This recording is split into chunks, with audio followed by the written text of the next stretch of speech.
welcome back. This morning I have been away picking up some stuff here, and what I have bought today is I'm not sure what to call these. Some call them campers. I don't like calling it a camper. A camper for me is one of these big ones that you can live in. I want to call it like a hardtop or flat bed cap or whatever. I don't know. What do you call these? I feel that camper is the wrong word, but maybe that's what they're supposed to call. But anyway, this is for the El Camino. And last summer when I was fixing my 64 Chevelle, I was picking up some window mechanisms for the front doors, and I saw this thing sitting up on a container or something. And I didn't have the El Camino at the moment, but I remember that this was there, and I asked him what he wanted, and he didn't want a lot for it. So I called him up now, asked if it was still available, and I went ahead and bought it. So at least I have one if I need to go and pick something up and we're expecting bad weather or something, but I will probably not have it on all the time. But I guess we'll see. We have it anyway. It doesn't take up all that much space. Also pick up my wife's summer tires. They have been balanced, but also I have picked up these rims from sandblasting that we're gonna look at. I'm gonna give these to my father, but yeah, we're gonna go ahead and unload this, and we're gonna work on my friend's truck here today. We're gonna get it started and listen to the turbo and stuff like that. But also, depending on time, I might do something with this. I want to get this out of sight, out of mind. So I want to get it in the rear.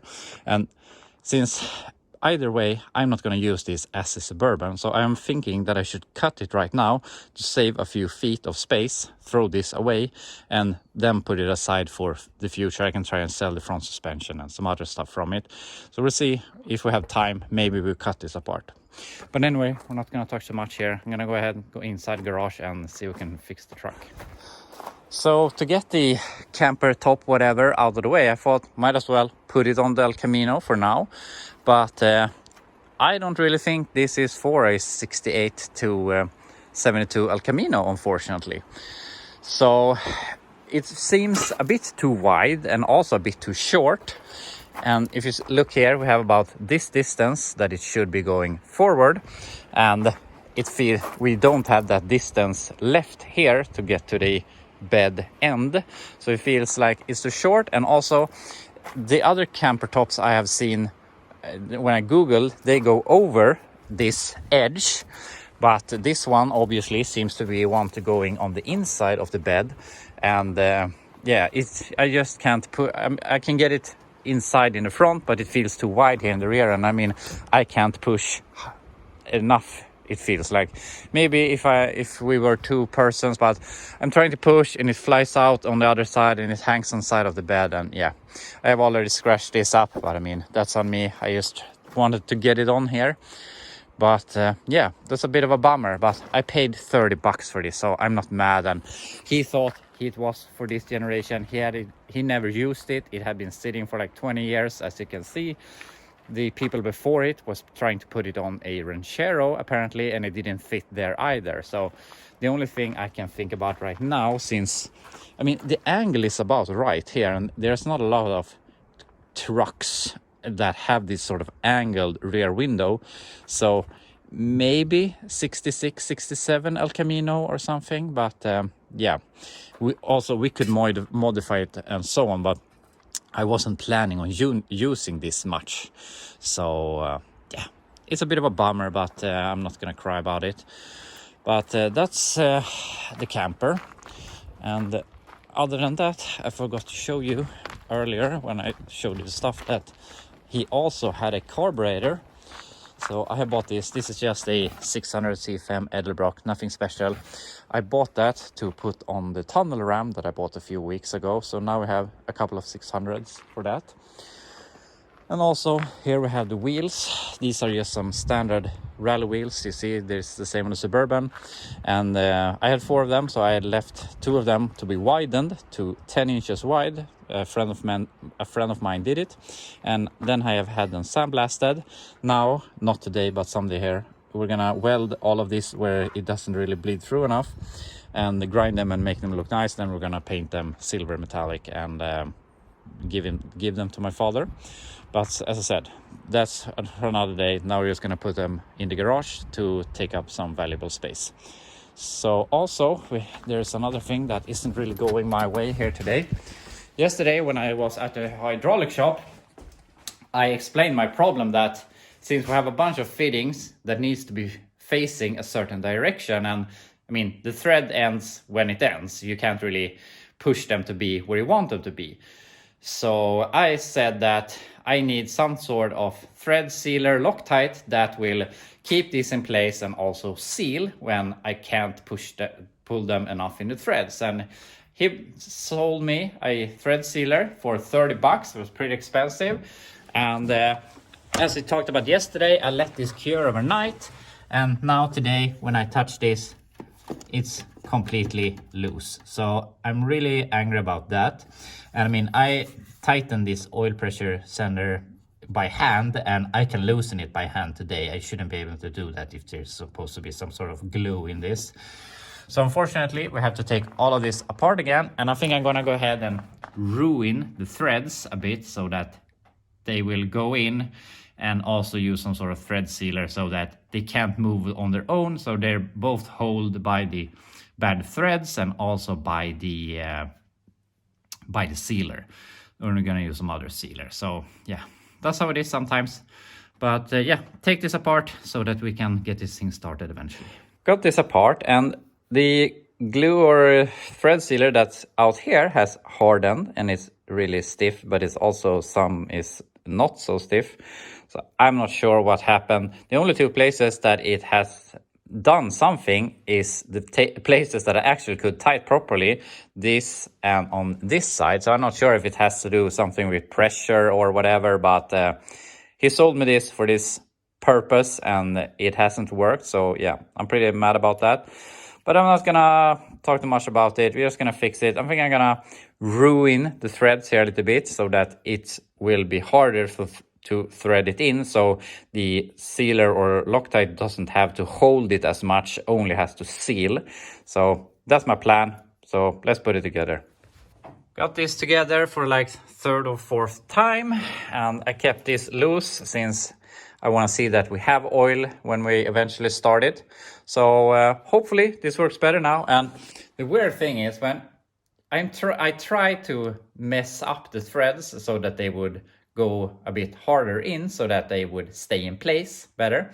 And I obviously didn't want to damage them too much so I wouldn't be able to put it together. But I put them in the vise, gave it a tug, and I tried it. And it went rougher, but it was, even though it went smoother than I expected it to. And it's a bit silly since when I try to do it, I don't do it enough. But then you're going to thread in some bolt and it has like the tiniest little bit of defect, and it stops and it bends up and breaks off or whatever. But when I try to do it on purpose, I don't manage to do enough. So yeah, that's a bit weird, but I think this is gonna work now. So this is gonna cure for a little bit while we put on the intake manifold and maybe something else.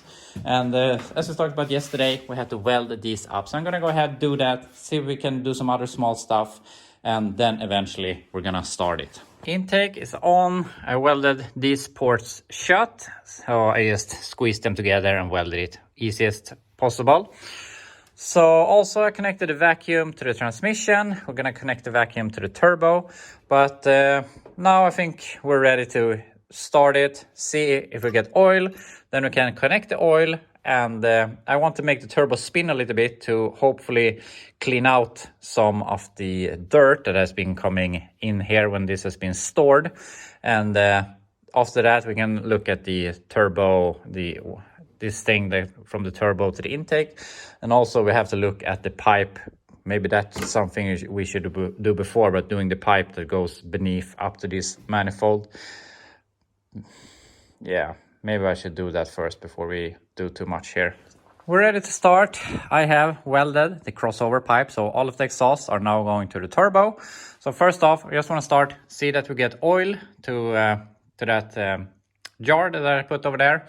And if we get oil, we're going to connect the turbo and then we can start it again. And I just want to rev it a little bit to get some all of the dirt that's in the turbo to blow out, and then eventually we can start building this thing. So start, see if we have oil, and after that connect it and see if everything works.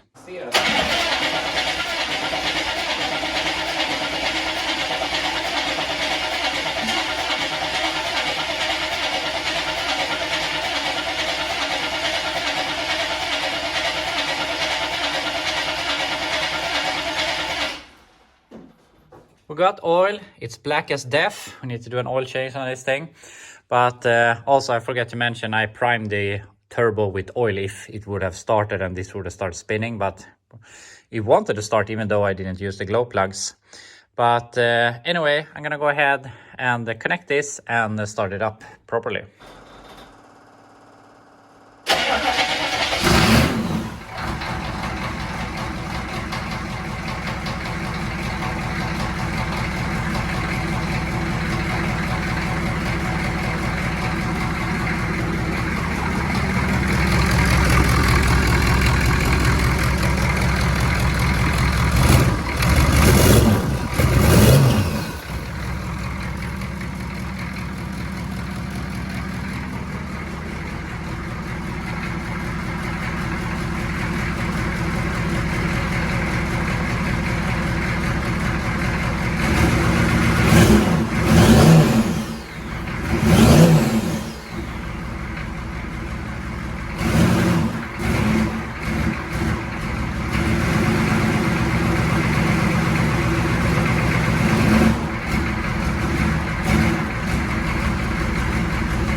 It started, the turbo is spinning. It didn't make that much turbo whistle as I was expecting, but it will definitely be louder when it gets some more pressure and you're driving it. I hooked up the vacuum, but it may be that this isn't closing. I should check that.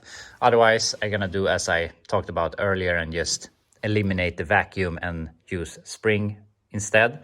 So we'll see, but at least we have this up and running again. Now we can have it running for a longer period of time, and we know we have oil to the turbo and whatnot.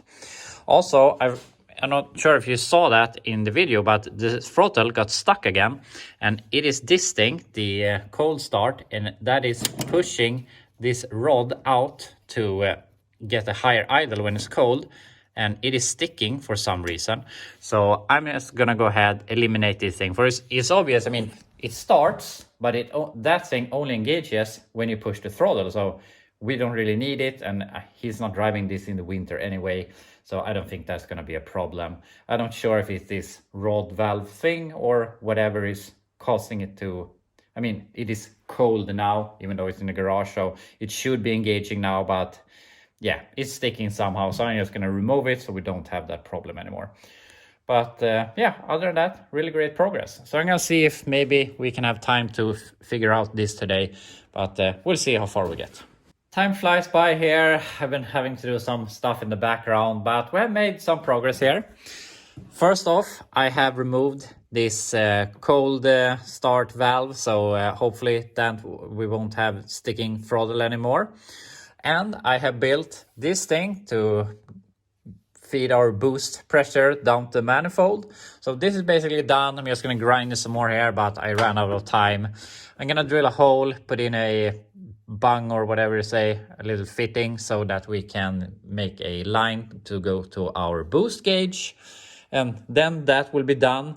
And then we're basically down to the last things here. We have to make some pipe here for the air filter with a little piece, with a little pipe piece here, so we can take our crankcase ventilation into that.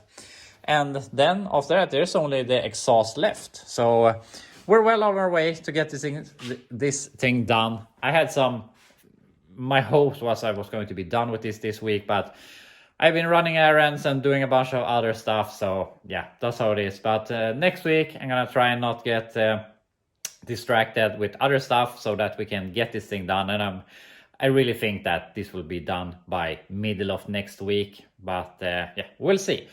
But anyway, that will be all for this week. I hope you enjoyed watching, and I'll be back on Monday.